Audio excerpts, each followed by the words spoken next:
Foi um projeto que correu-nos menos mal.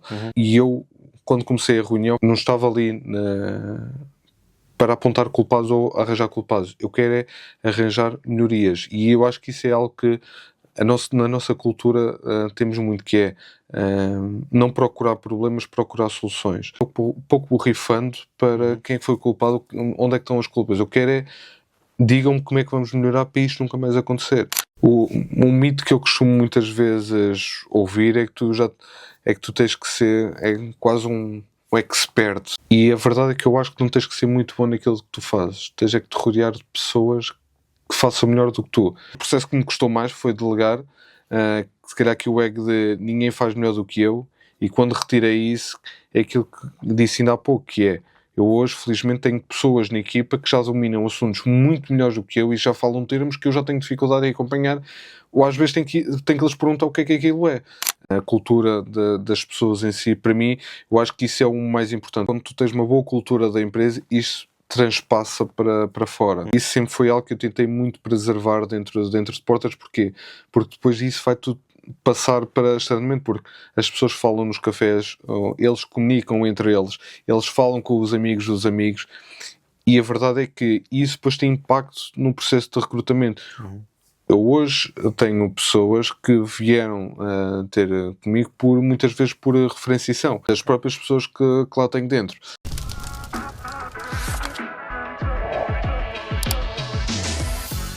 Olá, eu sou Daniel Gomes, bem-vindos a mais um episódio do Rumo Podcast by One. O podcast tem como missão transformar a visão do caminho para o sucesso. Hoje tenho comigo o Ricardo Soares. Bem-vindo, Ricardo.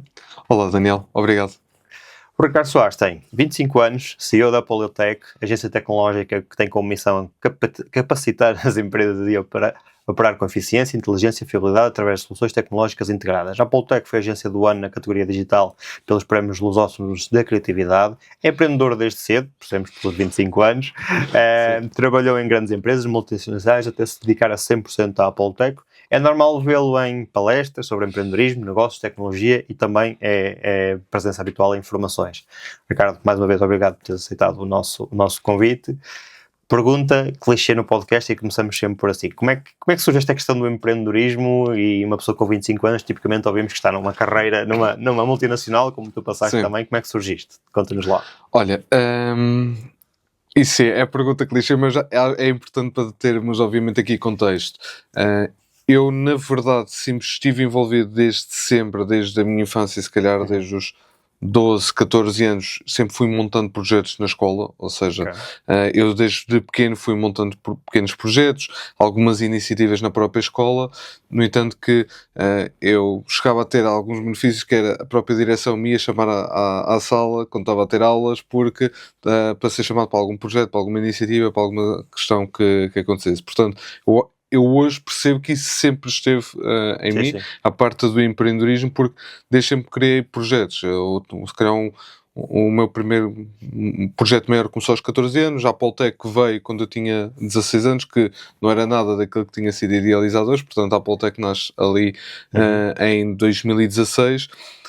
E a verdade é que esse percurso vem desde sempre. A partir daí continuei a estudar, estive paralelamente a trabalhar em outras empresas e até que em 2022 foi quando me decidi dedicar a 100% à empresa, e é que comecei a fazer disto vida. Ok, engraçado. Primeiro, parabéns por teres começado uma empresa aos 16 anos, que não é comum e é de louvar.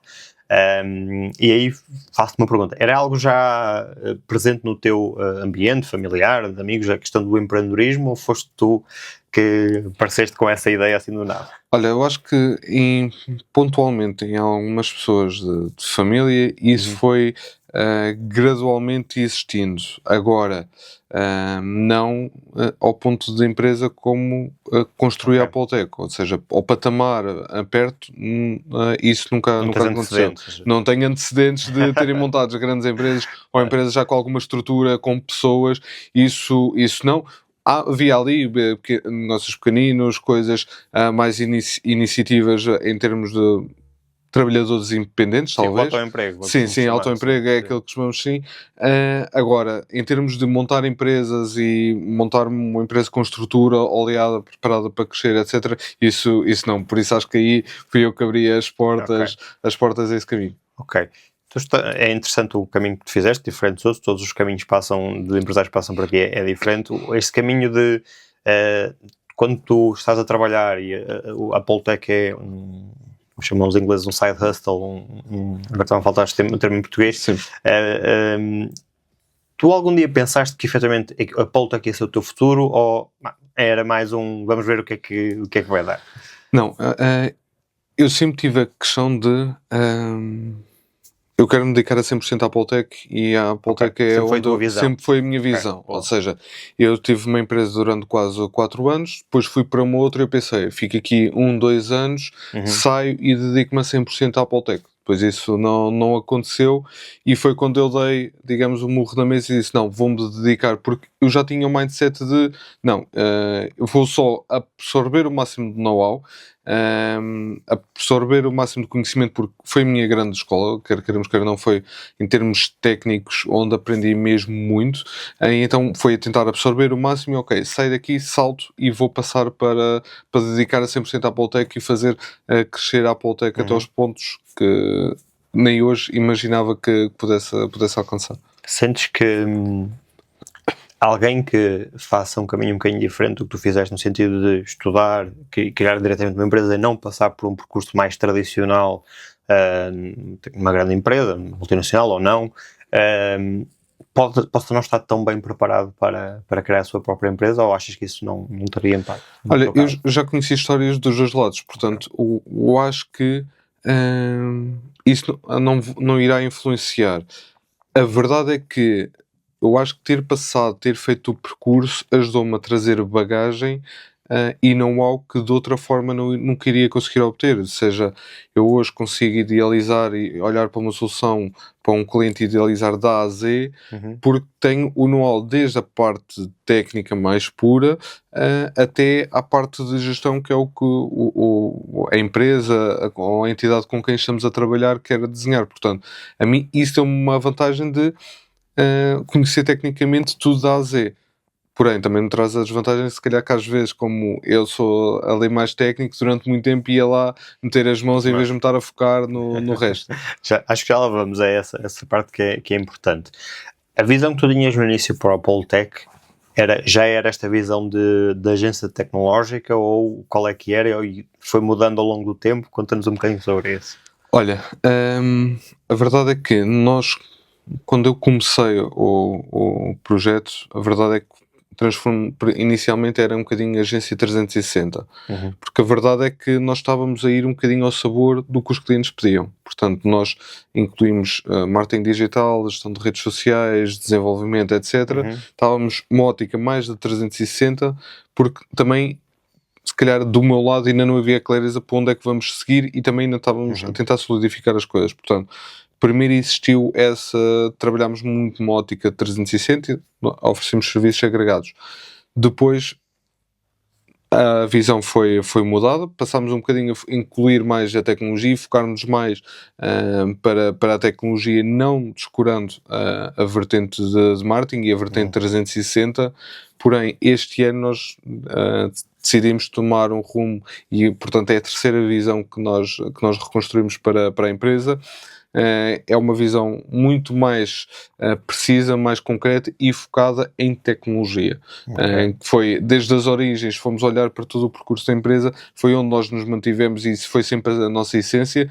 Tudo o resto foi sendo agregado por pedidos de clientes e íamos um bocadinho ao sabor do vendo. A verdade é que nós neste momento focamos e não especializamos e vamos apenas pela vertente da tecnologia. Não invalida que possamos analisar aqui outras situações, mas vamos nos focar, vamos nos especializar e vamos na ótica de tecnologia. Foi a versão 3.0, se calhar, aqui da visão. Que sentiste a necessidade de dar este último passo? Eu senti essa necessidade por, se calhar, aqui para alguns pontos. Primeiro, conseguimos especializar a empresa numa área e focar-nos numa área. Ou seja, não éramos vistos, se calhar, e tendo em conta o mercado, porque tens várias 360, várias agências 360, mas quando queres algo específico e quando queres resolver problemas a sério, já é difícil de encontrar. Então quisemos especializar por aí. Depois, facilita-nos muito mais o trabalho em termos de foco, comunicação da empresa, foco das equipas, direção para onde vamos e processos. Porque a verdade é que não temos, apesar de nós termos uma diretora de marketing, apesar de nós já termos algum know-how, porque já fizemos muito trabalho nessa vertente, o nosso foco nunca foi a parte de marketing, a parte de comunicação, a parte de gestão de redes sociais. Então, em termos de processos, existia sempre muitas lacunas em termos de especialidade. Muitas vezes não eram perceptíveis para os clientes, mas nós do nosso lado percebíamos, e as coisas não corriam bem ou não fluíam, e depois em termos de rentabilidade e margens nós não conseguimos ter o mesmo. Então, Claro. não. Estrategicamente isto só nos está a trazer atrito, desgaste, e vamos absorver, porque nessa área aquilo que nós sentimos, e pelo menos é a minha sensação, é muito por uma ótica de preço, guerras de preço, e depois é sempre experiências negativas. Os clientes trocam muito por experiências negativas, e qualquer interação que tentes, mesmo que seja para melhor, pode correr bem ou mal, Sim.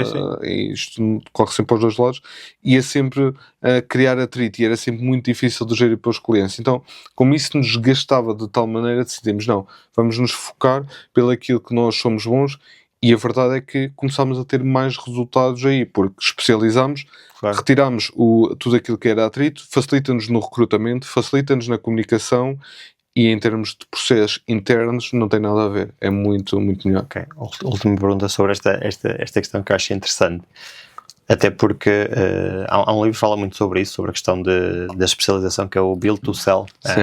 E estavas a falar, eu parece que estava a ver o resumo inteiro do livro, a questão do deixarmos ser generalistas, de nos especializarmos numa questão que vai nos tornar até mais, com mais notoriedade no setor, porque se eu sou especialista numa determinada área, quando se pensa em alguém naquele sentido, vamos pensar, e no caso agora hoje em dia, na Poltec.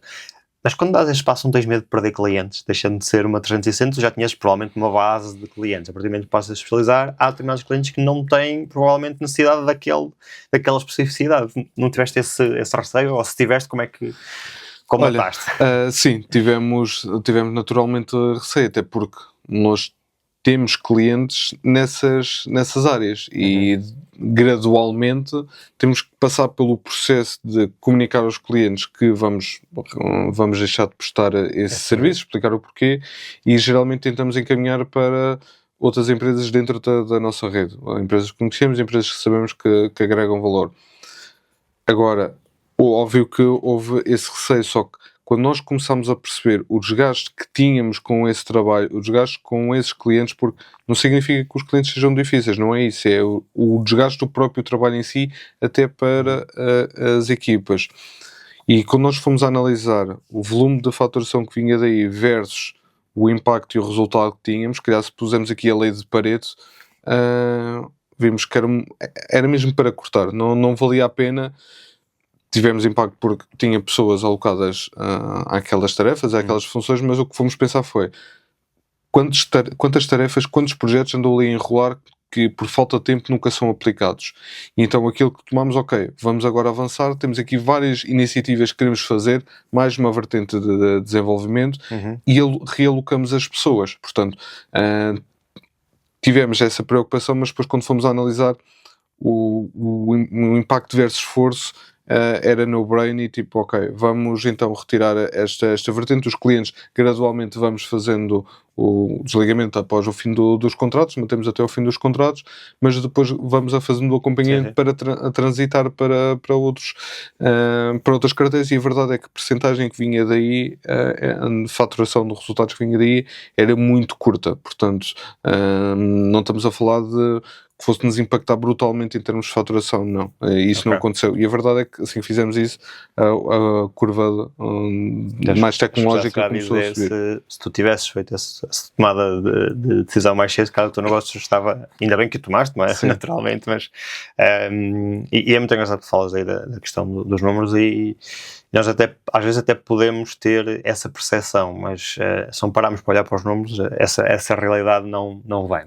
Puxando aqui um bocadinho a conversa atrás, à questão de estás em part-time na empresa, tu já estavas a criar estrutura, ou era trabalhavas o número de horas na tua carreira, não é? Sim. Por conta de outra, e depois é que trabalhavas no negócio. Como é que ias fazendo essa gestão? Olha, ali provavelmente até 2022 foi quando eu tive as primeiras pessoas, ou seja, eu, se não estou em erro, foi em final de 2019 que contratei um designer, ok? E tinha um designer inicialmente a part-time, a horas, depois a part-time e depois a full-time.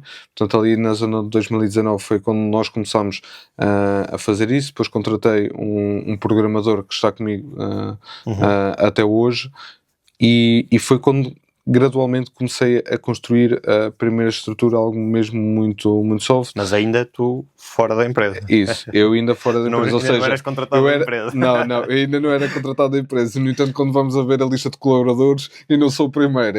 Vai ali um bocadinho, já não é meio, felizmente, mas vai ali um bocadinho. Não, eu estava, no fundo, trabalhava a part-time para a Poltec, ou seja, era noites, era fins de semana, era feriados, todas as horas que eu tinha vagas é onde aproveitava. Quando eu precisava de fazer chamadas, reuniões, era nas vagas do trabalho, daquilo que eu tinha. Portanto, porque eu, em determinada altura, estava a trabalhar, né, por conta de ontem, tinha a part-time à Poltec e tinha começado a estudar no ISEC para tentar tirar um CTES para ir para a licenciatura. Há pessoas que se queixam de gestão de tempo, de não terem tempo.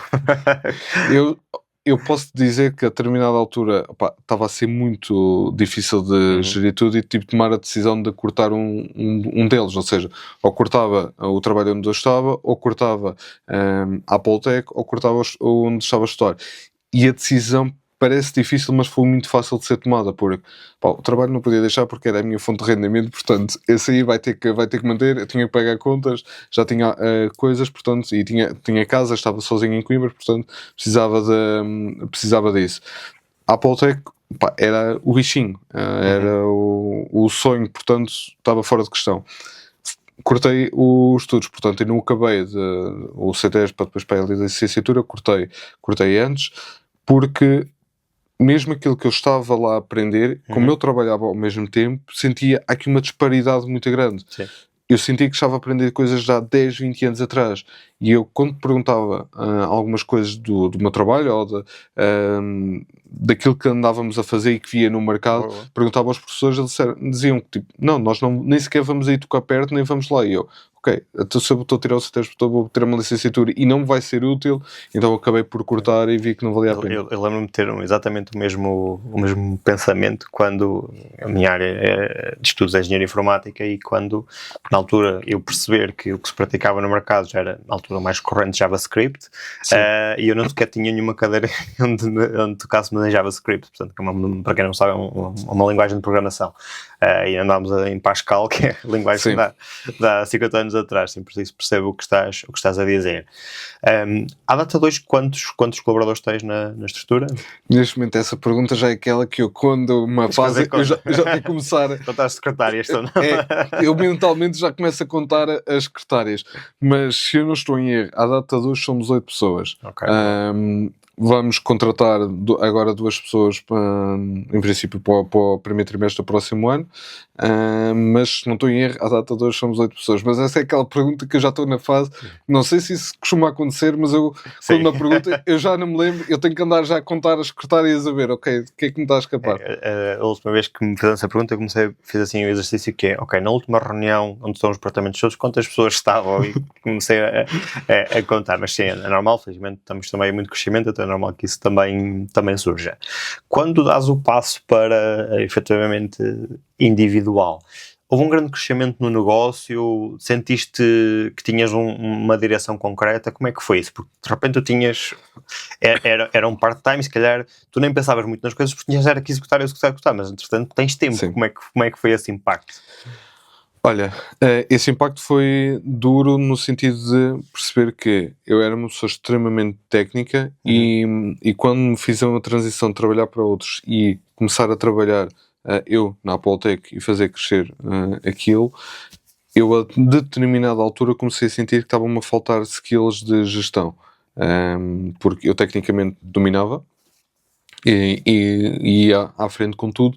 Agora, em termos de gestão, eu comecei a sentir que está-me aqui a faltar skills, lidar com pessoas, ler números, porque não, balancetes e números, KPIs, etc. Para mim era chinês, Tudo não novo. conseguia, era tudo novo. Eu tecnicamente desenhava, montava, programava, desenvolvia as coisas, estava tudo bem.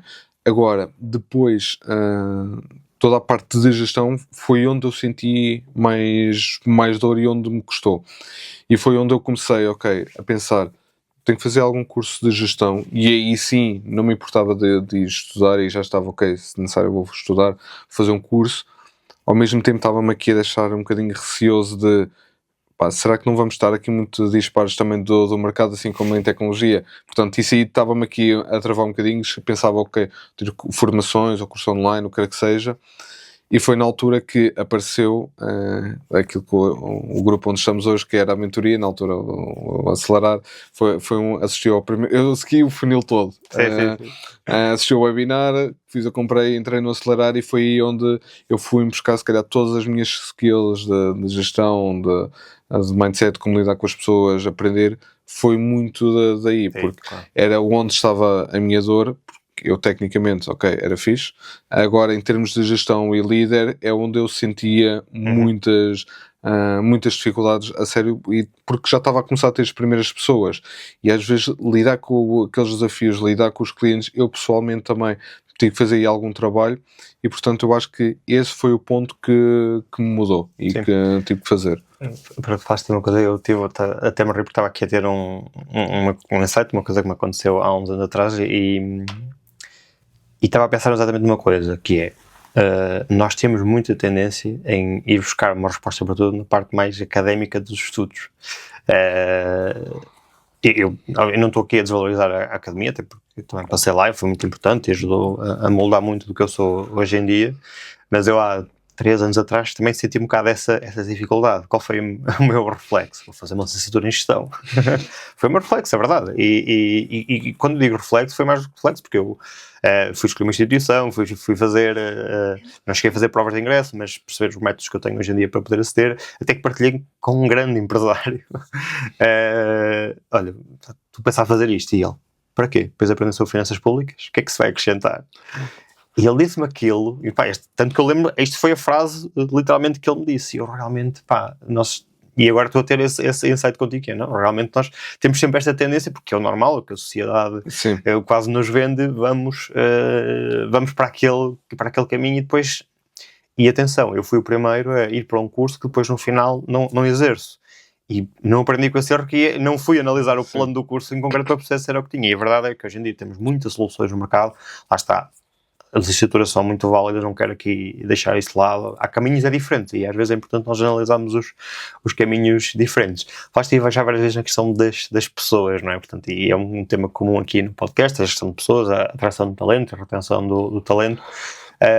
Na área da tecnologia, pelo que eu sei, não é? Porque também é uma área que eu conheço muita gente, foi a área onde estive então na academia, é das áreas mais agressivas desse ponto de vista. Como é que é essa gestão de atrair pessoas, de reter as pessoas? É uma preocupação constante na tua cabeça, e o que é que fazes para garantir que estejas as melhores pessoas contigo? Olha, isso de facto é uma preocupação, porque é um trabalho com muita especialidade e muito know-how também técnico, e é difícil tu encontrares um bom equilíbrio nas pessoas. A retenção, felizmente nós na empresa temos uma retenção muito acima da média do mercado. Eu acho que é muito positivo a retenção que fazemos. Eu acho que não é questão do ego. Eu acho que mesmo assim eu tento olhar para as pessoas e ter aqui alguns cuidados em termos da gestão em si. A própria cultura da empresa, para mim, é algo que é muito crítico. A cultura que vivemos dentro da empresa, a cultura das pessoas em si, para mim, eu acho que isso é o mais importante. Ou seja, eu acho que a cultura, quando tu tens uma boa cultura da empresa, isso transpassa para fora. E inicialmente isso sempre foi algo que eu tentei muito preservar dentro de Portas. Porquê? Porque depois disso vai tudo passar para externamente, porque as pessoas falam nos cafés, eles comunicam entre eles, eles falam com os amigos dos amigos, E a verdade é que isso depois tem impacto no processo de recrutamento. Eu hoje tenho pessoas que vieram ter comigo muitas vezes por referenciação. Das próprias pessoas que tu tens. Sim, das próprias pessoas que lá tenho dentro. Aliás, posso dizer, por exemplo, eu tenho o meu comercial veio por referenciação da namorada que estava lá dentro. Portanto, isso Sim. se fosse mau e se fosse, de facto, a empresa não fosse positiva nesse aspecto, e a verdade é que eu vou falando com os jovens, com os empreendedores que estão em outras empresas, e ouço às vezes algumas situações que a mim fazem-me comichão. Então eu acho que um ponto importante é a cultura que tu tens na empresa. E isso é algo que é muito importante em todos os touchpoints que tu tens com as pessoas. Nós já tivemos pessoas, e aliás, a grande maioria das pessoas que saíram até hoje da estrutura foi por desalinhamento com a cultura da empresa. Porque a partir do momento, e eu costumo dizer, a partir do momento que criam atritos ou criam problemas dentro da estrutura com as pessoas, pá, eu retiro-a fora da estrutura. Mais facilmente faço um despedimento por desalinhamento de cultura do que resultados. Que eu às vezes até sou demasiado brando nos resultados. Portanto, eu mais facilmente faço por desalinhamento de cultura do que por resultados. Depois, toda a imagem que passamos para fora, a comunicação que fazemos nas redes, porque nós estamos numa área agressiva, a tecnologia é agressiva. Sim. Não estamos a competir com as Big Corps. Eu digo à minha equipa que eu quero ir para lá, podemos competir em salários com as Big Corps, mas a verdade é que existe sempre um nicho de mercado que tu também podes atrair pela missão que as pessoas vêm fazer. E a verdade é que nós atraímos muitas pessoas porque querem e nas entrevistas dizem-nos mesmo, não, queremos ajudar a fazer crescer o projeto e ir mais além. Depois é a marcar presença e estar junto dos nossos recursos humanos, onde podemos ir buscar a contratação de pessoal, porque muitas vezes o que acontece é as empresas esperam receber CVs. Nós não fazemos o caminho inverso, vamos atrás deles e criamos iniciativas para isso. Por exemplo, este ano nós fomos main sponsor da FES, a maior feira de engenharia organizada por estudantes e é em Coimbra, e nós fomos main sponsor mesmo para marcar presença junto dos jovens. Tudo bem, a engenharia eles têm várias áreas, mas nós é engenharia informática, mas já daí, desse primeiro contacto, reforçamos a marca e junto dos recursos humanos as próprias pessoas vão se conhecendo. E depois não é só isso, toda a comunicação que nós fazemos, seja em termos de redes sociais e também a minha comunicação para fora, porque muitas pessoas seguem-me a mim e depois enviam-me CVs porque ou vem o meu LinkedIn, vem o podcast, vem o Instagram, e então acho que tem de se olhar um bocadinho a 360, sendo que eu acho que depois, na base, se nós não tivermos a cultura forte dentro da empresa, uma cultura sólida, tu até podes angariar as pessoas, mas não retens e vai criar atrito para fora. Eu acho que eu hoje sou mesmo muito grato com as pessoas que tenho dentro de portas e as pessoas que se juntam, porque são acima de tudo boas pessoas. Acima de tudo são boas pessoas e depois já são muito profissionais e hoje já está no ponto que é aquilo que eu gosto e que dizia a equipa que queria que lá chegássemos, que é os próprios técnicos já sabem mais do que eu, e eu já começo a ter dificuldade de os acompanhar porque estão a querer levar a fasquia. E eu não quero ser a pessoa que sabe mais dentro da empresa, quero trazer pessoas, dar-lhes oportunidade para crescer, formações para eles aprenderem e poderem trazer know-how. Portanto, eu acho que é aqui lidar muito próximo com as pessoas e reduzir os egos. Ok. Se tu pudesses resumir a vossa cultura, uma palavra, uma frase, uma expressão, aquilo que te faça sentido, que define melhor a vossa cultura? É uma pergunta profunda. É. Eu acho que essa pergunta é difícil. Apanhaste-me aqui na curva agora. Está tudo bem, podes passar nela e voltamos a ela mais à frente. Eu acho que acima de tudo é uma cultura de transparência e de abertura. Ou seja, transparência, eu tento ser ao máximo possível transparente com as pessoas, seja em termos de resultados, o que é que não está a correr bem, abordar e falar com elas, e termos sempre aqui o máximo de cuidado com as pessoas, por exemplo. Nós esta semana, eu comecei esta semana com uma reunião às 8h30 da manhã com um projeto que estava a correr muito mal. Foi um projeto que correu-nos mesmo mal. E eu, quando comecei a reunião, foi primeiro para passar o meu feedback do que é que tinha acontecido a reunião, mas não estava ali para apontar culpados ou arranjar culpados. Eu quero é arranjar melhorias. E eu acho que isso é algo que na nossa cultura temos muito, que é não procurar problemas, procurar soluções. Que é, eu disse normalmente, estou um pouco borrifando para quem é que foi culpado, onde é que estão as culpas. Eu quero é, digam-me como é que vamos melhorar para isto nunca mais acontecer. E acho que isso tem muito impacto em tudo, porque não andam aqui nas guerrilhas, tu fizeste assim, não devias ter feito, ou tu fizeste assim. E a própria pessoa que hipoteticamente cometeu algum tipo de erro, quando estás à procura do culpado, ele vai tender a esconder-se. Quando estás à procura da solução, ele é o primeiro interessado em querer corrigir. Sim, eu acho que isso é algo que nós temos, porque para nós não existe impossíveis. Nós já tivemos a definir o nosso manual de cultura, e vai ser mesmo um livrinho que vamos imprimir e dar às pessoas, porque para nós isso é o mais importante, são os nossos valores, são esses pequenos detalhes. Não sei se respondi à tua pergunta, mas perfeitamente. Não havia uma resposta certa também, tinha a ver muito com o vosso caso, e é engraçado porque tu estás a falar e aquilo que tu dizes é aquilo que eu vou conhecendo de ti, é o espelho da tua personalidade, e é normal que assim seja. A cultura de uma empresa é tradicionalmente, se for algo igual naquilo que é pregado e na prática, porque sabemos que nem sempre isso acontece, o espelho daquilo que é o líder dessa mesma empresa. No teu caso, o que eu acabaste de descrever parece-me especificamente isso. E aqui, só acrescentar, aqui depois o importante é, e eu já começava a ter essa dificuldade, que é, com a entrada de pessoas, nós no espaço de um ano duplicámos a equipa técnica. Portanto, com a entrada de pessoas, depois começa a ser difícil tu pregares essa cultura, e muitas vezes até se torna difícil para nós, que é que o dia a dia esquecemos-nos de realçar determinados pontos. Então, por exemplo, um trabalho simples que nós fizemos é definir alguns rituais, por exemplo, dentro da estrutura, para reforçar a cultura. Reuniões anuais, eu reforço sempre a cultura. Obviamente nas interações do dia a dia, por exemplo, esta situação que não correu bem, isso, aí é onde se reflete a sério. Sim. Mas o que nós estamos neste momento a fazer é no fundo aquilo que estava a indicar, estamos a imprimir mesmo um manual de cultura, todas as pessoas que entrarem, está aqui.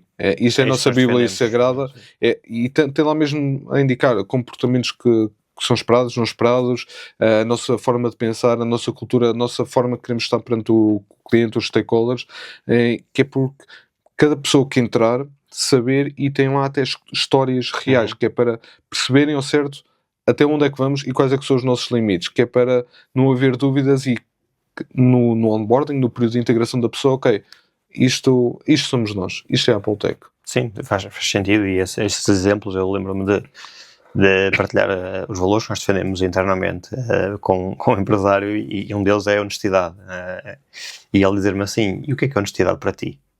E eu respondi, e ele disse, e tens a certeza que toda a gente vê a honestidade dessa forma?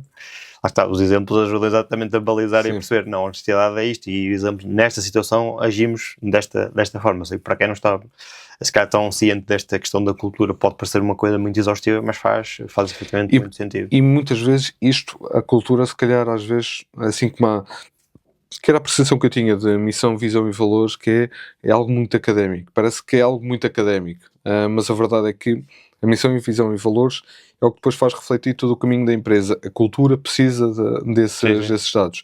E isso é o que vai meter a empresa a funcionar sem tu lá estares. E é o que garante que a empresa funciona como tu queres que funcione, e que as pessoas se respeitem como tu queres que elas se respeitem.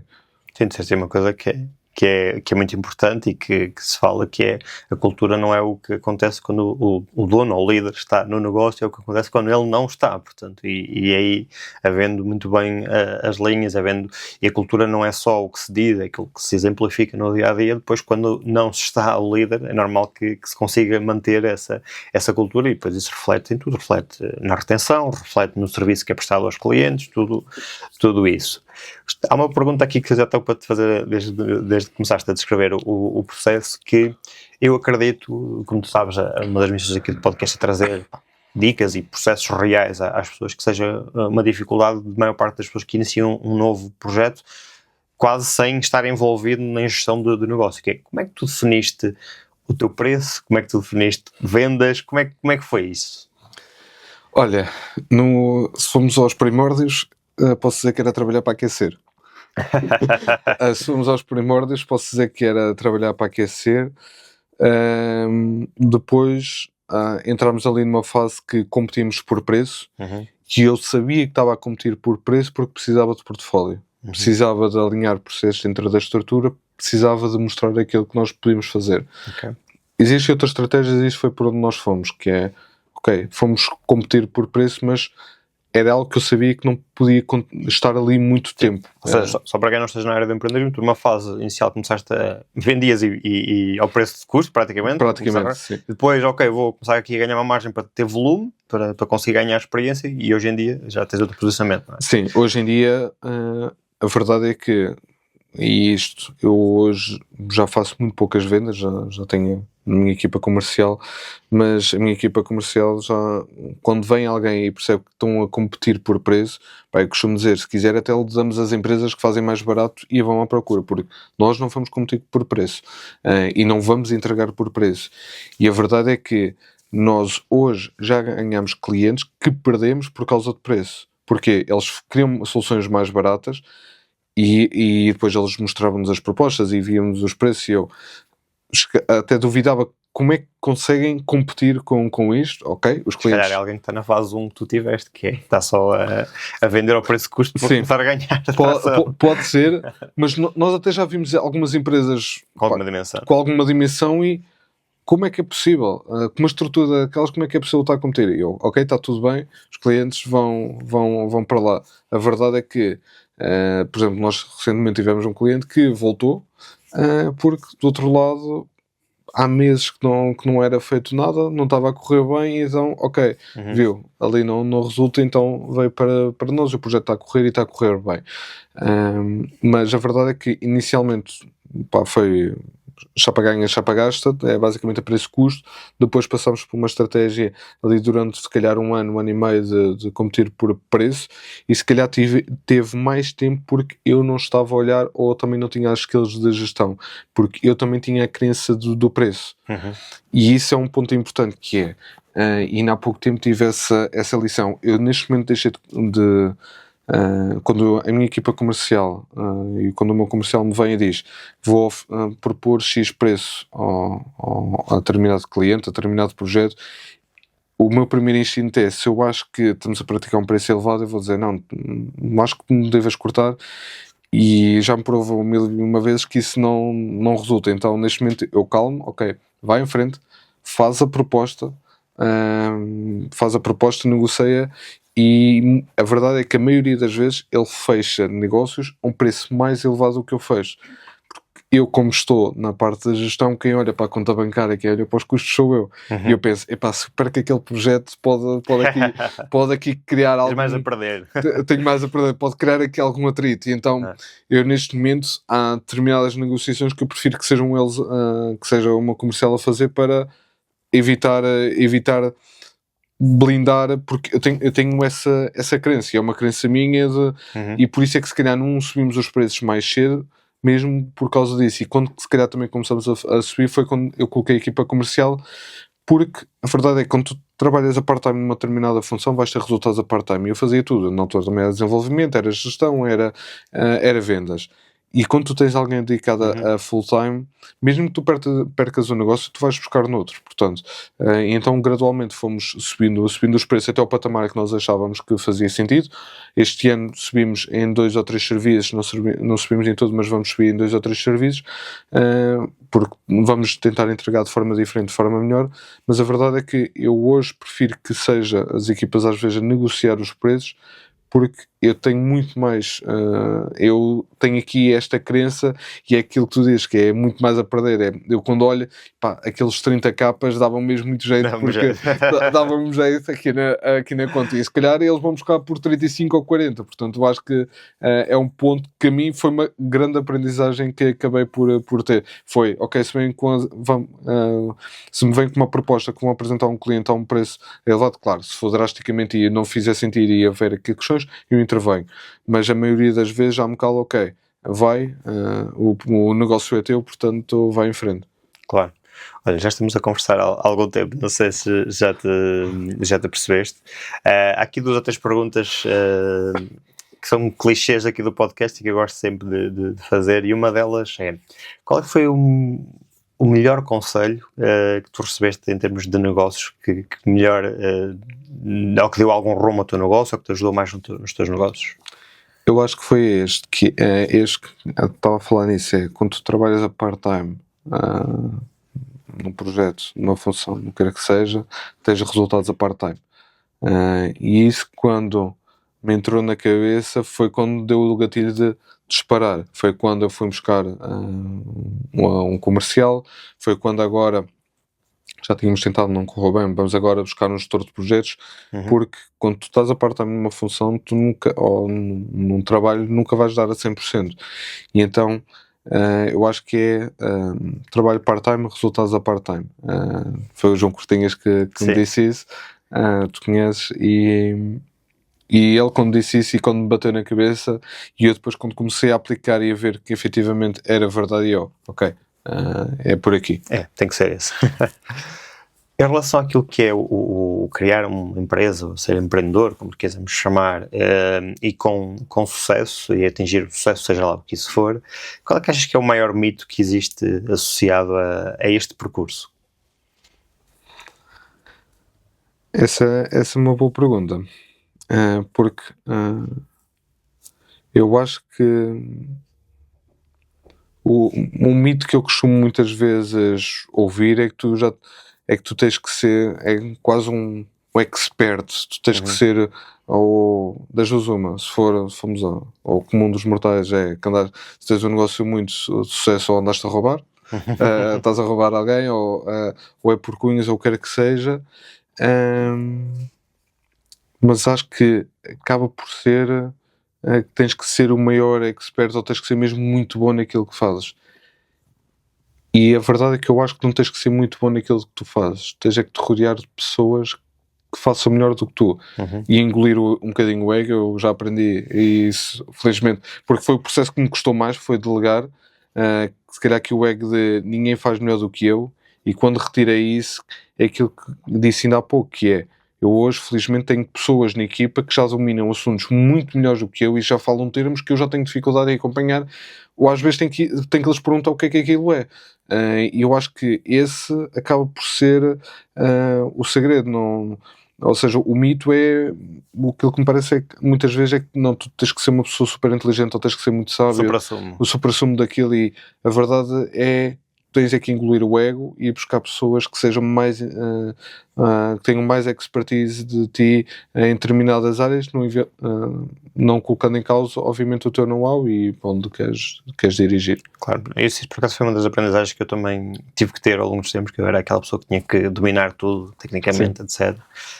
Até perceber que na realidade o meu principal ativo hoje em dia é, efetivamente, eu sei um bocadinho de todas as áreas, não sei tão profundamente e tanto como e consigo ligar os pontos e ajudar as pessoas para ligar estes pontos, não é? E até chegarmos lá, tem um bocadinho, porque temos que admitir que, efetivamente, há pessoas que são muito melhores do que nós em determinada função, e é essas pessoas que nós queremos ao nosso lado. Ótimo.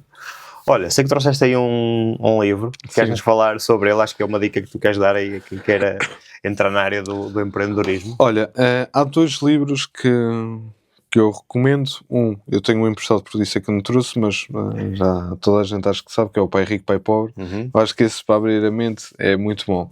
Depois, eu trouxe este livro, que é o Legado, do Rui Miguel Nabeiro, o neto do comendador Rui Nabeiro, e eu comprei este livro mesmo na Delta, em Campo Maior, porque fui visitar a Delta, e no fundo toda a experiência e tudo aquilo que vives numa visita àquela fábrica, falar com aquelas pessoas, é algo com um impacto absurdo.